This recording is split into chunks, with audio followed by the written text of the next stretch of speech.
Yo, what's going on, snipers, and welcome back to our Nashville Predators Throwback 2000 franchise mode here in NHL 24. So in last episode, we started up the 2002-03 season after free agency. We also brought in some pretty bad coaches based on their ratings, and you can see it has affected his team as we expected. We are 5-18-3-1 to start the season, which is good for the Tanks, obviously, because we are trying to have a high up pick in the 2003 draft. Another thing that's really good for us is the Edmonton Oilers and the, the other team? The St. Louis Blues. Haven't been super good so far. The Oilers have definitely been okay by all stretch. They're kind of halfway between being a playoff team and halfway to not being a playoff team. But the St. Louis Blues have had a very tough start to the season, and we have their first round pick. So there's a realistic chance that if this team continues to simulate like that and our team continues to simulate like that, we might have 2 top 5 picks or 2 top 10 picks in the upcoming draft class. Now, if Edmonton falls off, that would be great, but it's definitely going to take a little bit more work for them to fall off. If you look at the Western Conference, you can see they're currently the 7th seed, so technically they can fall off and still miss the playoffs. So I'm hoping that obviously that there's a lot of other teams that pass them, but there is quite a big gap between 7 and 8.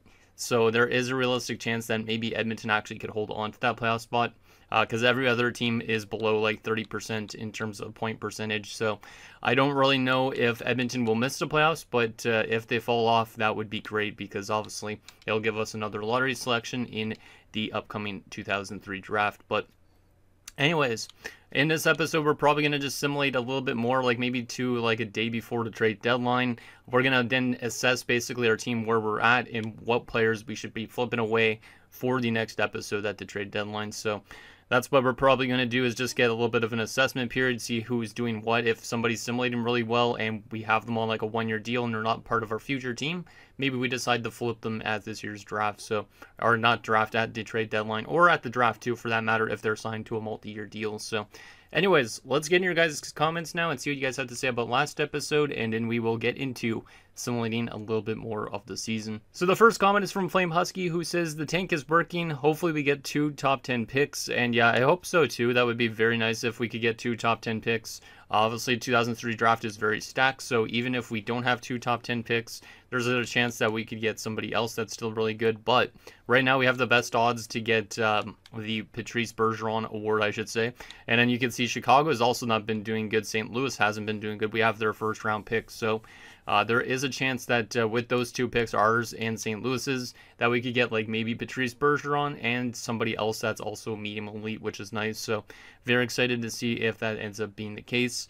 You also have teams like Vancouver down there at the moment, so hopefully we don't get screwed though with the lottery luck and somehow fall to 3rd and 4th, because that would just be tragic. I'm just hoping that we manage to hold on to these 2 spots when we get to that draft lottery in a couple episodes. Next comment is from Michael Dos, who says, as a Blackhawks fan, Huey coming there was brutal, so bad that they had to have him go play in Switzerland. And Cristobal Huey was kind of a streaky goalie. At times he was actually pretty good with the Montreal Canadiens. I think he actually made an All-Star game appearance, if I'm not mistaken, in 2009 or something like that. But he's had some really good years. In 2008, when he was traded from Montreal to Washington, he was actually 8th in Vezina votes, so he was actually pretty good. I'm looking at his stats right now. I don't know this off the top of my head, so you know, for reference. When he was in Chicago, though, yeah, his last season when he was 34 years old, his goals saved above expected was negative 17.9, which was the worst of his career. Every other year, though, in his career, except for 1 year in LA, he was actually positive in goals saved above expected. So he actually had a pretty good career up until the last year of his career. So will be interesting to see what he does with the Montreal Canadiens, because he signed with Montreal in the offseason, which was pretty damn cool. If we go over to, let's take a look at how good he's been doing in Montreal for fun. Even though I don't really want to take a look at team rosters yet, I just want to see how Huey's been doing in Montreal, if he's actually putting up some good numbers. And oh my goodness, Montreal is one of these teams that just stack up on goalies for no friggin' reason. Shatalankov has dropped off completely, which is insane, but Cristobal Huey is playing in the AHL as an 82. Mike Vernon's there, and Jeff Hackett's there. All of them are pending UFAs, so that's kind of frustrating when the AI does this. Yeah, Huey has not played an NHL game in a few years. He's actually been more of a career AHL goalie at the moment. His only game he played, he got a shutout in, though, which is pretty damn cool. So shout out to Cristobal Huey. We'll see if he ends up getting back up to the NHL at some point. maybe Montreal decides to move on from Mike Vernon because he's 39 years old, or maybe they move on from Jeff Hackett in the offseason, and maybe Huey's the starter next year. They also do have a young Mike Smith signed as well, in case you guys wanted to know for fun.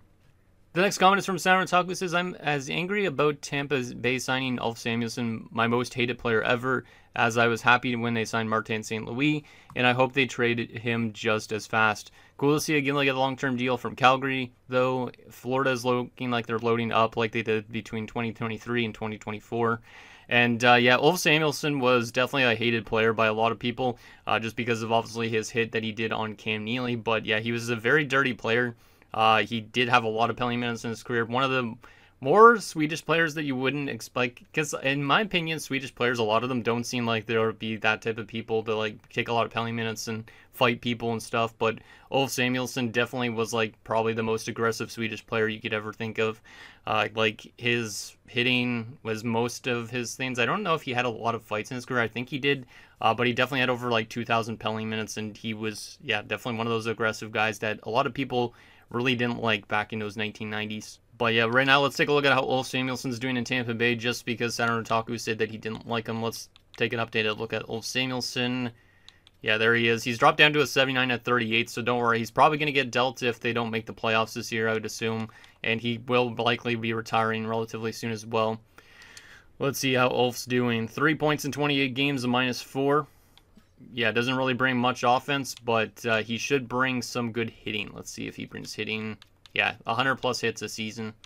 The type of defenseman that you'd expect. Look at all those giveaways, though. Yikes. So there is Ulf Samuelsson.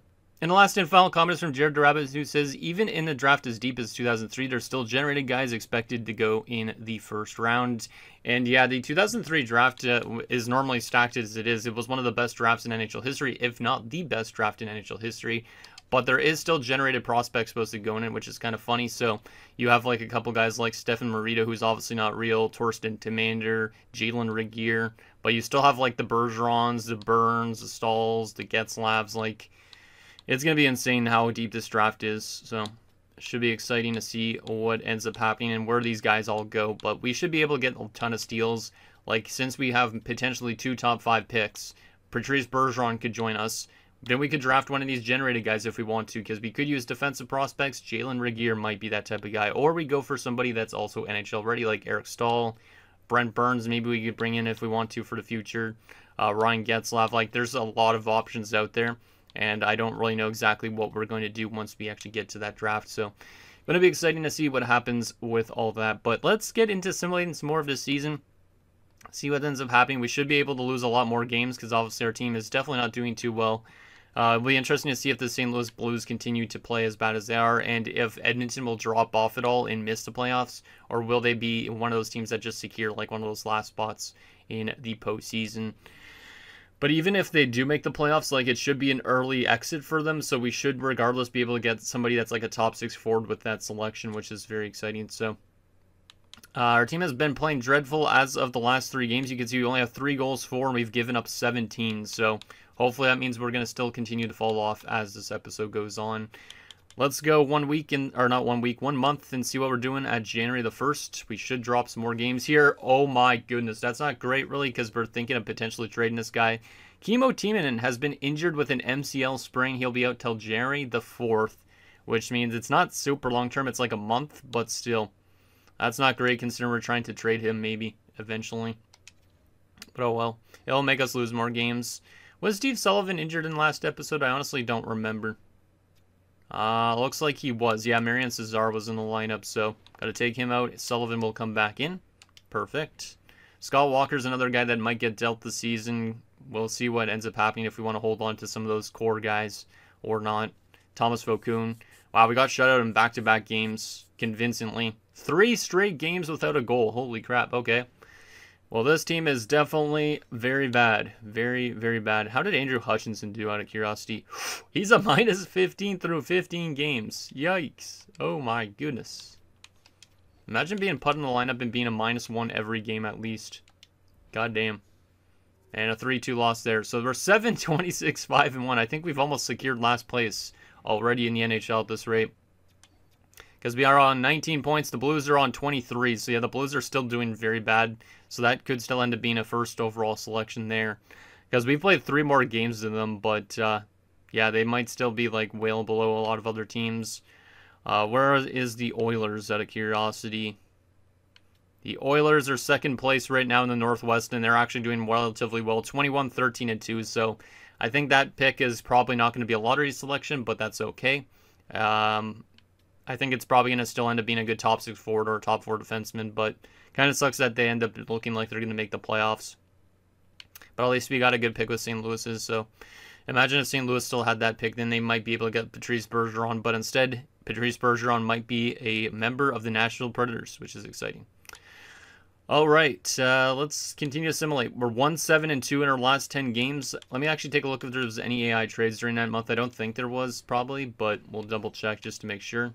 Yeah, there's usually nothing until the actual deadline itself, it seems like, with these roster builds. So I don't think there will be any trades before the deadline, but you never know. We'll always check just in case. Just in case. So let's go another month. We have 2 games against Atlanta this month. I wonder how bad Atlanta's doing. I think they're doing a lot better than they used to, obviously.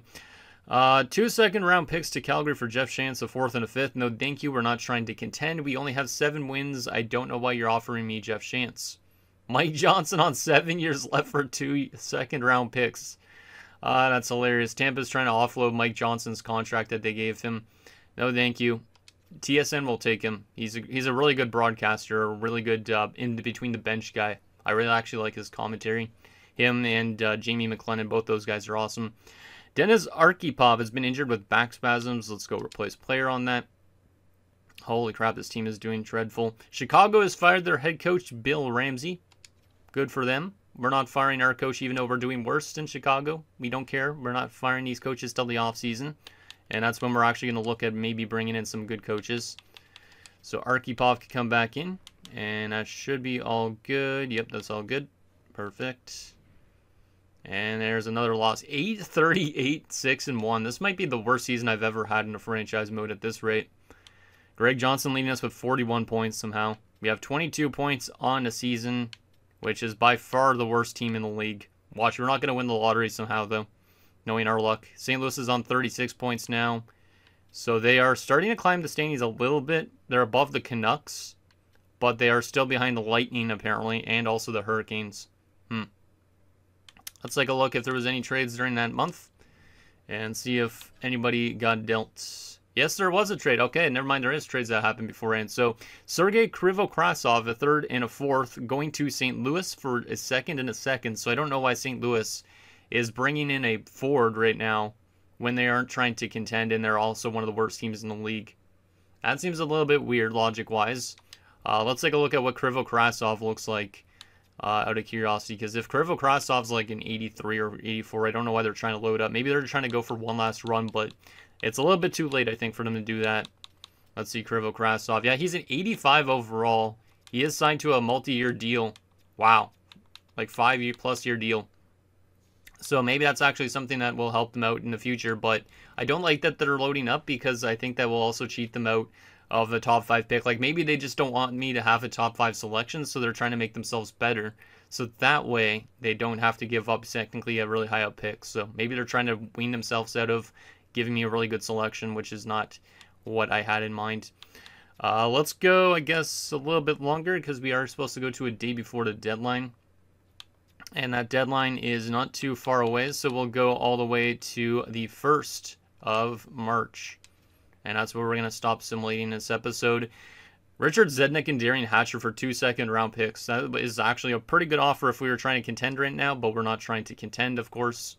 We wouldn't even make the playoffs, so it's not even worth giving up the second-round selections. Ooh, Thomas Vokoun has been injured with a concussion. I wonder if Keith Ballard took his stick and slashed him over the top of the head with it. You guys, if you know what I mean, it's basically Thomas Vokoun was in net for the Florida Panthers, and Ballard accidentally two-handed slashed him on the top of the head. And I think he actually got a concussion from that, but I don't really know. But still, that's kind of funny. So we need to call up a goalie from the minors, which means Chris Mason, coming up from the AHL, is ready to go. He and DiPietro will be the 2 goalies. So we'll get those guys in. So Chris Mason might have to go back through waivers, unfortunately, but if he gets claimed, so be it. DiPietro looks like he's losing morale. I know he's okay. It's just individual performance. He's still only a 78, so we should probably run him as a starter at some point. Maybe he got mad because Mason got called up. I don't know. And then this 48 will come in, and Ellis will be the starter in the minors. Okay. So let's continue to simulate, see if we can get some wins here. Calgary has fired their head coach, Daryl Denny.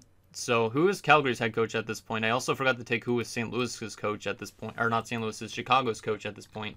Let's actually take a look at both those right now, because I wanted to normally take a look at that type of thing. So Chicago's in 2002-03 was Brent Sutter. So shout out to Brent Sutter. I think it's Brent Sutter. Let me double check if that's Brent Sutter. Oh, Brian Sutter, never mind. There's too many Sutters. And then Calgary firing their head coach. Let's see who Calgary's head coach was in 2002-03. I would assume it's Daryl Sutter? No, oh wait. No, Daryl Sutter did take over at one point. They had 3 different coaches that year. Greg Gilbert. I don't remember who this guy is. Al McNeil, and then it was Daryl Sutter. But shout out to both the Sutter brothers for getting canned in the same season. That's kind of funny. And Thomas Vokoun is already back, which means we got to send Mr. Mason back down. I could send DiPietro down instead on a conditioning stint. He hasn't been good. Do I send DiPietro back down to the AHL? Mason's rocking an 860, geez. Because Mason would go through waivers. That's but Vokoun dropped down to an 80 because of morale, I think. Yikes.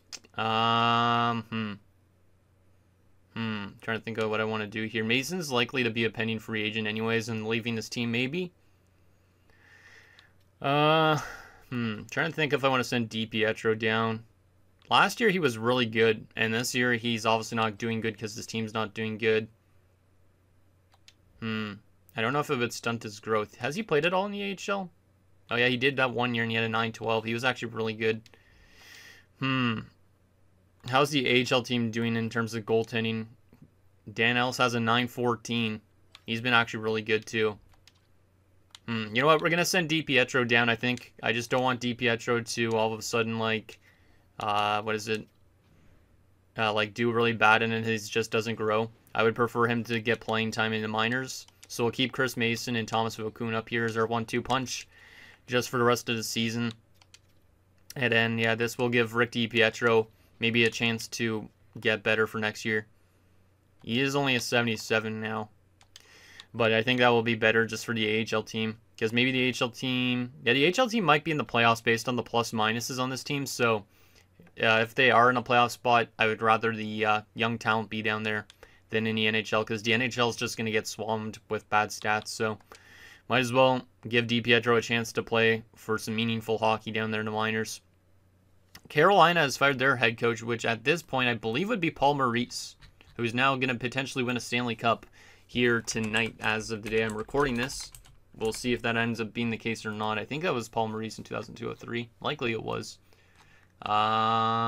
Yes. Yep, Paul Maurice was head coach all the way to 03-04 before Laviolette took over and won a Stanley Cup in 05-06.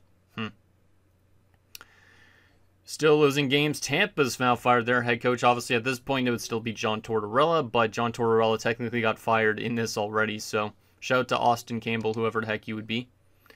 No, thank you. We're not trying to contend, but thank you, Dallas. And there he goes. So at the deadline, we are 10-47-8-1. We only have 10 wins on the year. This almost feels like a draft to glory at this point. Wow. All right. And the Oilers are still going to definitely make the playoffs. They're killing it, 38-19-4. The St. Louis Blues are doing better than they were before, but not by much. So it's still probably a top 5 selection, top 10 selection in this year's draft. But let's take a look if there was any other trades before this deadline. Then we'll take a look at some player stats on our team stats, and we'll see who we kind of want to flip away this season. Hopefully their values don't drop off because of the coach. No trades. Okay, so the Krevo-Krasov trade was the only trade so far. Obviously, next episode being the trade deadline, it'll be interesting to see what the AIs do in terms of deals. Let's take a look at some standings. See where we're projected to pick. Obviously, I think we have the best odds still at Patrice Bergeron, but still, let's take a look at this. So yeah, we're still the worst team in the NHL. The St. Louis Blues have jumped up to 23rd, so they're still one of the worst teams in the league. However, they have like 7 games in hand on the Washington Capitals. They have 3 games in hand on the Chicago Blackhawks. The St. Louis Blues are starting to make up some ground a bit after that Krivko-Krasov trade, which is not very good for our pick. I think they're definitely trying to cheat us out of a top 5 pick.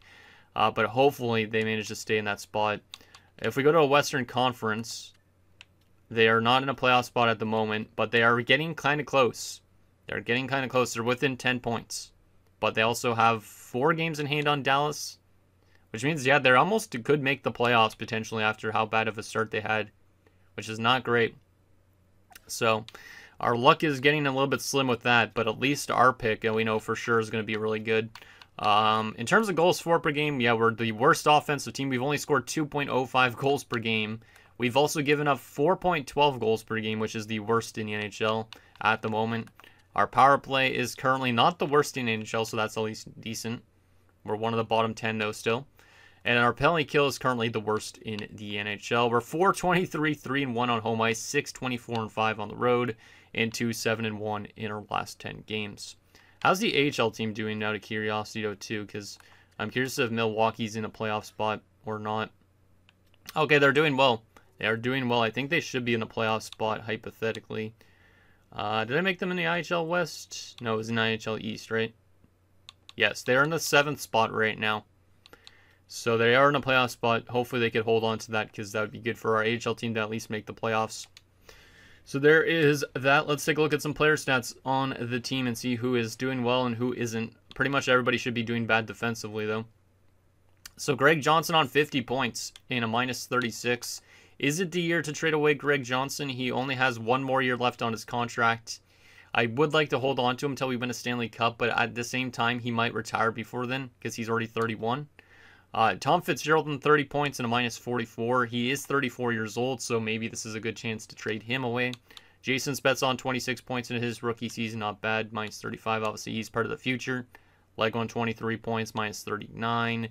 Mike Watt, 11 points, -18. Arkhipov only 6 points. Wow. Arkhipov does not pick up offense, which is okay, but damn. And then we have Klassen on nothing so far. So if I was looking at centers, I would trade away maybe Greg Johnson and Tom Fitzgerald. Everybody else I'd probably hold on to because they're part of the future. Left wing wise, Nagy on 38 points, -31. He's part of the future. Hartnell on 31 points, -33. He's part of the future. And Ramsey Abid is also kind of part of the future as a bottom 6 guy, but he's a very fringe bottom 6. -25 with 3 points in 66 games. Right wing side of things, Scott Walker's on 36 points, -29. Is this the year to trade away Scott Walker? Potentially. He has 3 more years left on his contract, but maybe he gets dealt this season. You also have Steve Sullivan on 28 points, -31. Is it the year to trade away Steve Sullivan? Probably not. I would probably hold on to him still a little bit longer.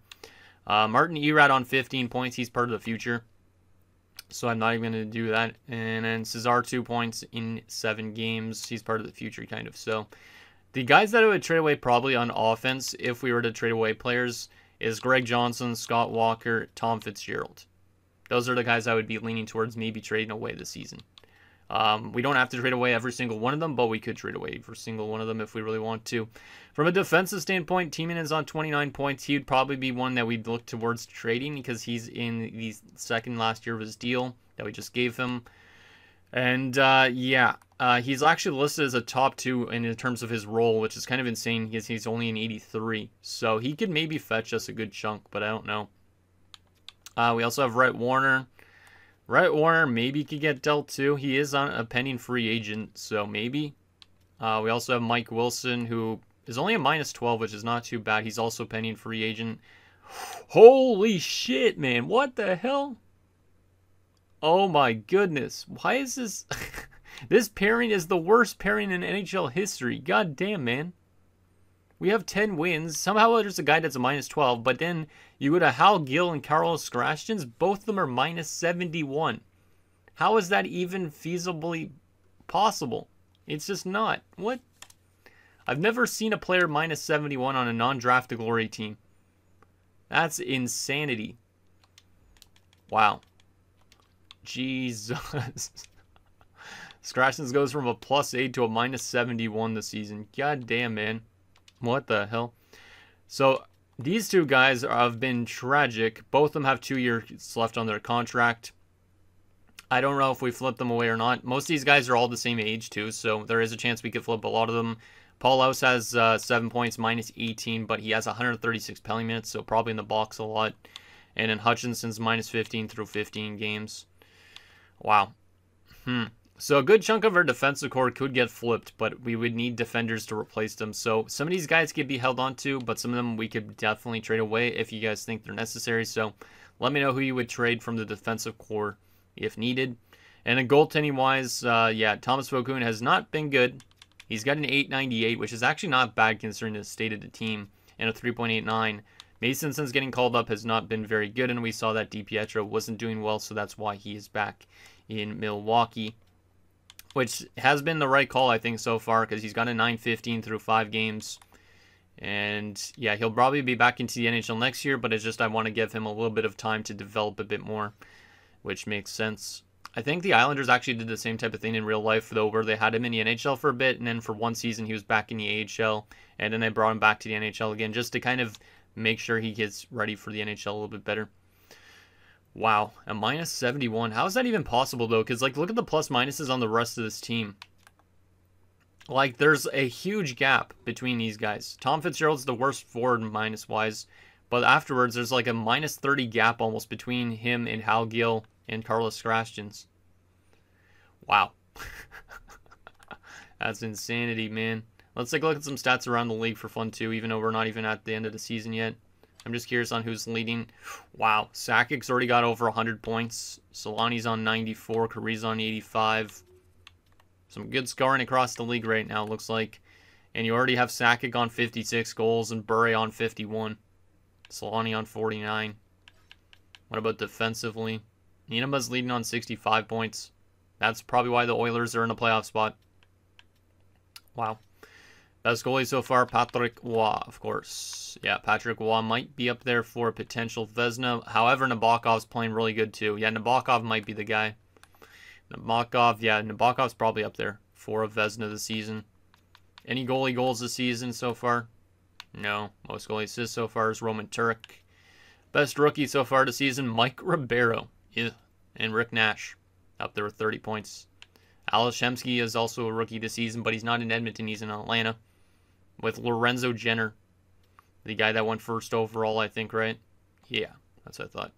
Spezza is up there in rookie points, though, which is impressive. Ryan Malone.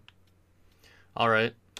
So there is that. Let's take a look at the trading block and see what is potentially out there. But I honestly don't know who I'm flipping away next episode and if it's necessary. We'll also take an updated look at the draft class again, just in case there's been any change in terms of potentials and stuff.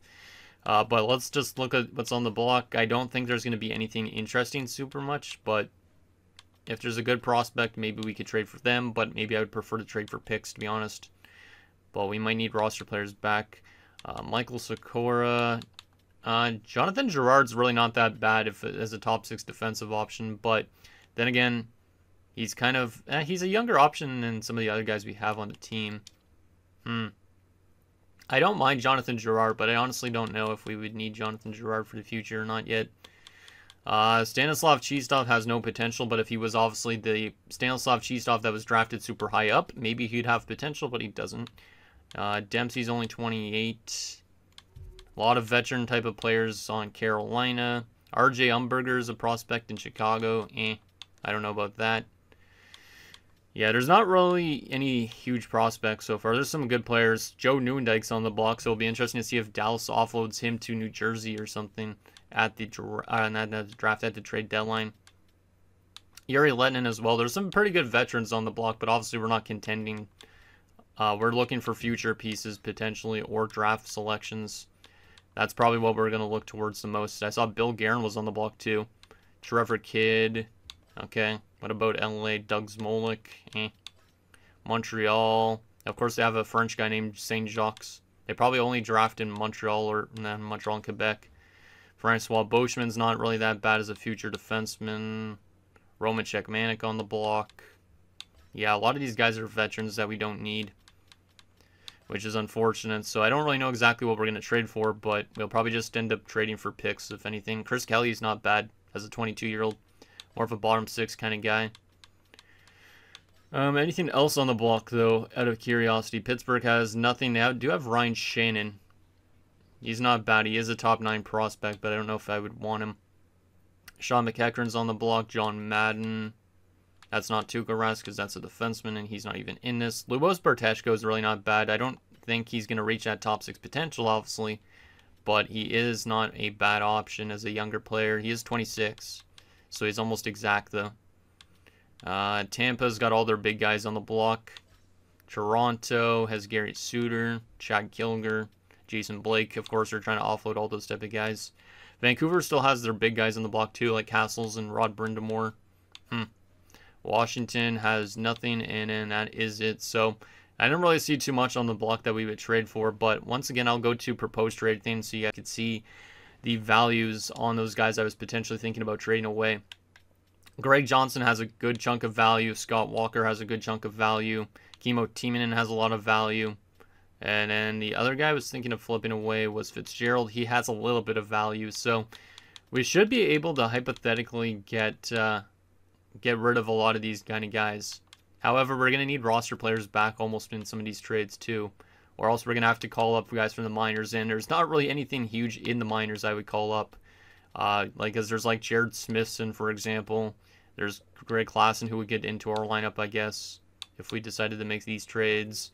But also, I don't want to make the AHL team miss the playoffs, so I probably wouldn't want to call up a lot of these guys from the minors, just because I want them to contend. And then from other defensemen standpoints, like guys like Hal Gill, Brett Warner, Mike Wilson, they really don't have a lot of value. So I don't think we could even fetch that much for them, but we could still try and trade some of them if we want. And then goalie-wise, if we wanted to move on from Thomas Vokoun this year, he does not have a lot of value still. DiPietro has right around the same amount of value. Chris Mason has less value than both of them. But the future is definitely, I would say, Marcus Sedin, who is probably going to end up being this version of Pecorine.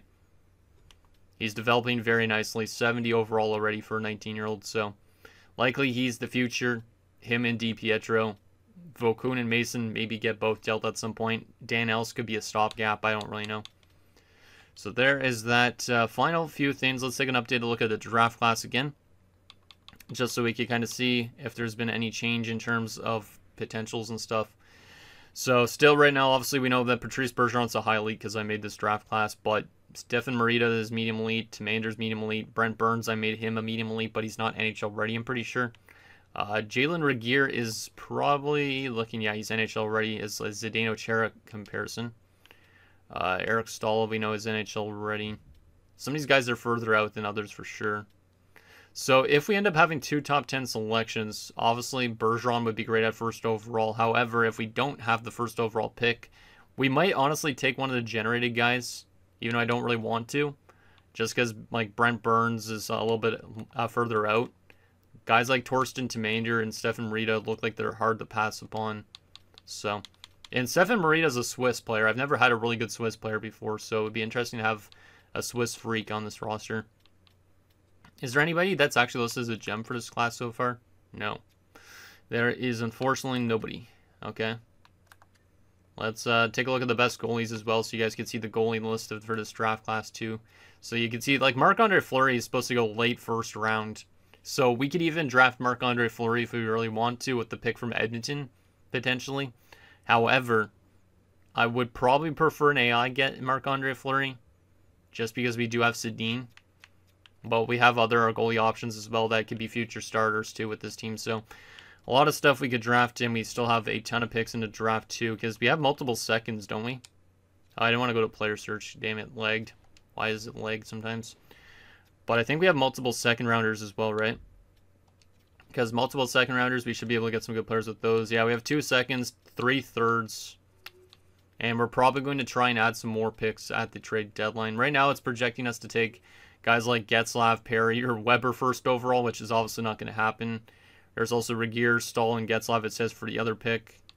Actually, no, this is our pick. This one's from St. Louis's.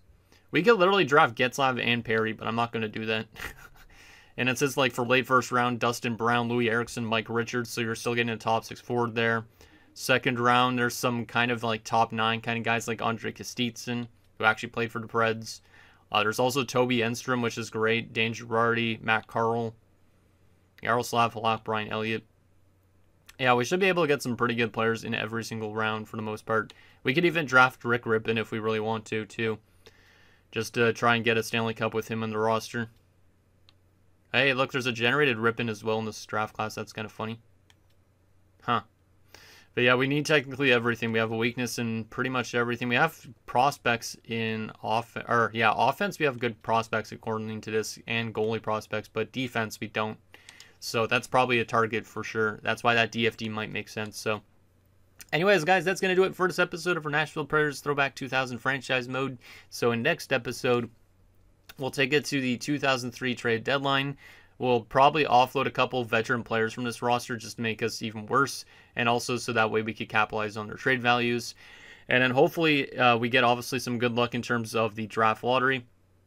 Get ourselves obviously a 2 top 5 picks would be ideal, and hopefully we could draft some good players for the future of this team. And then hopefully next season we could start building this team into slowly getting into being a playoff team. Obviously it's going to take a while still at this point, but drafting those right pieces and putting the puzzle pieces together will be the thing that we definitely need to do these next 3 years or so. So anything down below, and I'll see you guys next time.